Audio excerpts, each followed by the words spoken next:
ಈ ಪ್ರತಿಭಟನೆ ನಡೆಸುವಂತವರಿಗೆ ಘೋಷಣೆ ಕೂಗಿದರೆ ಸಾಕಾಗೋದಿಲ್ಲ, ಬೆಂಕಿ ಹಚ್ಚಲೇಬೇಕು ಅಂತ ನಿಯಮ ಮಾಡ್ಕೊಂಡಂಗಿದೆ. ಆದರೆ ಇದರಿಂದ ಆಗುವಂತಹ ಪರಿಸರ ಮಾಲಿನ್ಯದ ಬಗ್ಗೆ ಕನಿಷ್ಠ ಜ್ಞಾನವೂ ಕೂಡ ನಮ್ಮ ರಾಜಕೀಯ ಪಕ್ಷಗಳ ಕಾರ್ಯಕರ್ತರಲ್ಲಿ ಇಲ್ಲದೆ ಇರುವಂಥದ್ದು ಅತ್ಯಂತ ದುರ್ದೈವದ ಸಂಗತಿ. ಇರಲಿ, ಮುಂದುವರೆದು ಇನ್ನು ಮುಂದಿನ ಸುದ್ದಿಯನ್ನು ಹೇಳ್ತೀನಿ. ಬಹಳ ಮುಖ್ಯವಾಗಿ ರಾಜ್ಯಪಾಲರು ಒಂದು ಕಡೆಯಲ್ಲಿ ತನಿಖೆಗೆ ಪ್ರಾಸಿಕ್ಯೂಷನ್ಗೆ ಅನುಮತಿಯನ್ನು ಕೊಟ್ಟಿದ್ದಾರೆ. ಇದರಿಂದಾಗಿ ಸಿದ್ದರಾಮಯ್ಯನವರ ವಿರುದ್ಧ ತನಿಖೆ ಶುರು ಆಗಬಹುದು. ಅದಕ್ಕೆ ಕಾನೂನಿನ ಅಡ್ಡಿ ಆತಂಕ ಇಲ್ಲ. ಮುಂದೆ ಏನೇನು ಕಾನೂನು ಸಮರ ಒಂದು ಕಡೆಯಲ್ಲಿ ನಡೆಯಬಹುದು. ಆದರೆ ಇದರ ನಡುವೆ ಬಿಜೆಪಿ ಮತ್ತು JDS ಸರ್ಕಾರದ ಹಗರಣಗಳನ್ನು ಕಾಂಗ್ರೆಸ್ ಟಾರ್ಗೆಟ್ ಮಾಡಿದೆ. ಅದರಲ್ಲೂ ಬಹಳ ಮುಖ್ಯವಾಗಿ ಕೇಂದ್ರ ಸಚಿವ HD ಕುಮಾರಸ್ವಾಮಿ, ಮುರುಗೇಶ್ ನಿರಾಣಿ, ಶಶಿಕಲಾ ಜೊಲ್ಲೆ ಸೇರಿದಂತೆ ಅನೇಕರ ಹಳೆ ಕೇಸ್ಗಳಿಗೆ ಮರುಜೀವ ಕೊಡುವಂತಹ ಬಗ್ಗೆ ಕಾಂಗ್ರೆಸ್ ನಿರ್ಧಾರವನ್ನು ಕೈಗೊಂಡಿದೆ. ಕಾನೂನಾತ್ಮಕ ಹೋರಾಟವನ್ನು ಮಾಡ್ತೇವೆ. ಪ್ರಾಸಿಕ್ಯೂಟ್ ಮಾಡಬೇಕು ಕುಮಾರಸ್ವಾಮಿ ಅವರನ್ನ. ಈಗ ಕೇಂದ್ರದ ಮಂತ್ರಿ ಲೋಕಾಯುಕ್ತ ಪಿಟಿಷನ್ ಇದೆ, ಇವತ್ತವರಿಗೆ ಸ್ಯಾಂಕ್ಷನ್ ಕೊಟ್ಟಿಲ್ಲ. ನಿಮಗೆ ಶಶಿಕಲಾ ಜೊಲ್ಲೆ ಲೋಕಾಯುಕ್ತ ಕೇಳಿರೋದು, ಇವತ್ತವರಿಗೆ ಕೊಟ್ಟಿಲ್ಲ. ಮುಖ್ಯಮಂತ್ರಿ ಸಿದ್ದರಾಮಯ್ಯನವರ ವಿರುದ್ಧ ಮೂಡ ಹಗರಣದಲ್ಲಿ ತನಿಖೆಗೆ ರಾಜ್ಯಪಾಲರು ಅನುಮತಿ ಕೊಟ್ಟಿದ್ದಾರೆ. ಅದು ಮುಖ್ಯಮಂತ್ರಿಗಳ ಮೇಲೆ ದೂರು ಕೊಟ್ಟ 1 ತಿಂಗಳ ಒಳಗೆ. ಇದು ಸಹಜವಾಗಿ ಕಾಂಗ್ರೆಸ್ನವರ ಪಿತ್ತ ನೆತ್ತಿಗೇರಿಸಿದೆ. ರಾಜ್ಯಪಾಲರು ಬಿಜೆಪಿ ಕೈಗೊಂಬೆ, ಕೇಂದ್ರದ ಕೈಗೊಂಬೆ ಅಂತೆಲ್ಲ ನಿಂದಿಸುತ್ತಿದ್ದಾರೆ. ಇದರ ಜೊತೆಗೆ ಕುಮಾರಸ್ವಾಮಿ ಅವರ ಮೇಲಿರುವ ಗಣಿ ಹಗರಣದ ತನಿಖೆಗೆ ಲೋಕಾಯುಕ್ತರು ಅನುಮತಿ ಕೇಳಿದ್ರೂ ಗವರ್ನರ್ ಒಪ್ಪಿಗೆ ನೀಡಿಲ್ಲ. ಶಶಿಕಲಾ ಜೊಲ್ಲೆ ಸಚಿವೆ ಆಗಿದ್ದಾಗ ನಡೆಸಿದ ಮೊಟ್ಟೆ ಹಗರಣದ ತನಿಖೆಗೆ ಯಾಕೆ ಅನುಮತಿ ಕೊಟ್ಟಿಲ್ಲ? ಮುರುಗೇಶ್ ನಿರಾಣಿ ಕೈಗಾರಿಕಾ ಸಚಿವರಾಗಿದ್ದಾಗ ನೇಮಕಾತಿ ಅಕ್ರಮ ನಡೆದಿದೆ, ಆ ಬಗ್ಗೆ ಅನುಮತಿ ಕೋರಿರುವ ಕಡತಕ್ಕೆ ಯಾಕೆ ಅನುಮತಿ ಕೊಟ್ಟಿಲ್ಲ ಅಂತ ಕಾಂಗ್ರೆಸ್ ಪಕ್ಷದ ಸಾಮಾಜಿಕ ಜಾಲತಾಣಗಳಲ್ಲಿ ಸಾಲು ಸಾಲು ಪೋಸ್ಟ್ಗಳು ಪೋಸ್ಟ್ ಆಗ್ತಾ ಇದೆ. ಅಷ್ಟೇ ಅಲ್ಲ, ಸಚಿವ ಸಂಪುಟ ಸಭೆ ಬಳಿಕ ಸಿಎಂ ಸಿದ್ದರಾಮಯ್ಯನವರು ಇದೇ ಮೈತ್ರಿಕೂಟದ ಮೇಲಿರುವ ಹಗರಣದ ಆರೋಪಗಳನ್ನ ಕೆಣಕಿ ರಾಜ್ಯಪಾಲರ ಮೇಲೆ ವಾಗ್ದಾಳಿ ಮಾಡಿದ್ರು.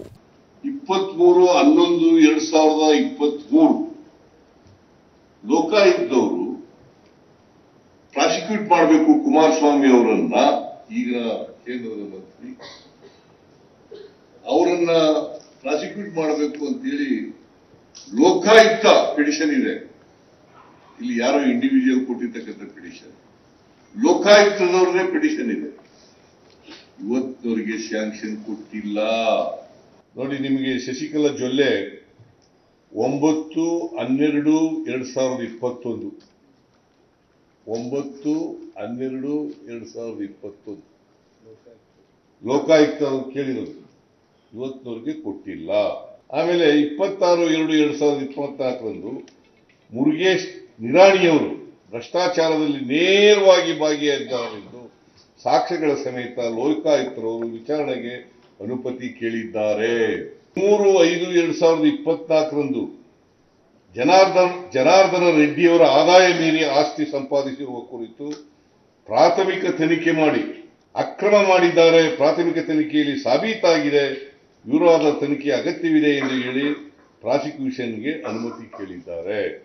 ಕುಮಾರಸ್ವಾಮಿ ಸಿಎಂ ಆಗಿದ್ದಾಗ ಸಾಯಿ ಮಿನರಲ್ಸ್ ಅನ್ನೋ ನಕಲಿ ಕಂಪನಿಗೆ 550 ಎಕರೆ ಜಮೀನು ಮಂಜೂರು ಮಾಡಿದ್ದಾರೆ. ಅಕ್ರಮ ಅನ್ನೋದಕ್ಕೆ ಸಾಕ್ಷಿ ಇದೆ ಅನ್ನೋದು ಸಿಎಂ ವಾದ. ಆದರೆ 2023ರಲ್ಲಿ ಸಿದ್ದರಾಮಯ್ಯ ಡಿಕೆಶಿ ಸರ್ಕಾರ ಅಧಿಕಾರಕ್ಕೆ ಬಂದಾಗ ಬೇಕಂತೆ ರಾಜ್ಯಪಾಲರಿಗೆ ಪತ್ರ ಹಾಕಿಸಿದ್ದು ಅನ್ನೋದು JDSನವರ ವಾದ. ಆರೋಪ ಏನಾದ್ರೂ ಇರಲಿ, 3 ಪಕ್ಷದವರು ಹಗರಣ ಮಾಡಿದ್ದಾರೆ ಅನ್ನೋದನ್ನ ಅವರೇ ಒಬ್ಬರ ಮೇಲೆ ಒಬ್ಬರು ಗೂಬೆ ಕೂರಿಸ್ತಾ ಒಪ್ಪಿಕೊಳ್ಳುತ್ತಿದ್ದಾರೆ. ಅಧಿಕಾರದಲ್ಲಿದ್ದಾಗ ಹಗರಣದ ಆರೋಪ ಹೊತ್ತವರಲ್ಲಿ ಸಿದ್ದರಾಮಯ್ಯ ಮಾತ್ರ ಮೊದಲಿಗರಲ್ಲ. ಅನೇಕ ಮಂತ್ರಿಗಳು, ಸಚಿವರು ಪ್ರಾಸಿಕ್ಯೂಷನ್ ಎದುರಿಸಿದ್ದಾರೆ. ಕೆಲವರು ಕುರ್ಚಿ ಕಳ್ಕೊಂಡಿದ್ದಾರೆ.